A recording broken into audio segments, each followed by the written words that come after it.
তো বর্তমানে আমি এখন রয়েছি দক্ষিণেশ্বর কালী মন্দিরে। দেখতে পাচ্ছ আমাদের আগের যদি ভিডিওগুলো দেখে থাকো তোমাদের বলেছিলাম যে এর নয়খানি চূড়া যেটা নবরত্ন চূড়া নামে পরিচিত।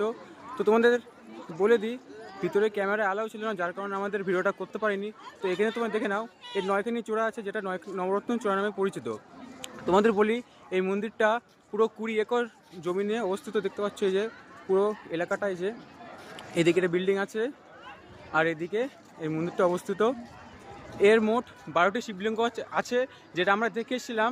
তোমাদের বলি, ভিতরে তো ক্যামেরা অ্যালাউ ছিল না, তো 12টি শিবলিঙ্গ আছে যেটা পূর্বমুখী অবস্থিত। তো দুঃখ করার কোনো কারণ নেই, কারণ আমি তোমাদের সামনে একটা ইমেজ দেখিয়ে দিচ্ছি। দেখতে পাচ্ছ এই সেই মন্দিরটা, দেখতে পাচ্ছ নয়খানা চূড়া, নবরত্ন চূড়া। আর এই সেই দেখতে পাচ্ছ ইমেজটা, যেটা 12খানা শিবলিঙ্গ অবস্থিত। তো আমার পিছনে আছে সেই মন্দিরটা, দেখতে পাচ্ছ এখানে। আর 20 একর জমি।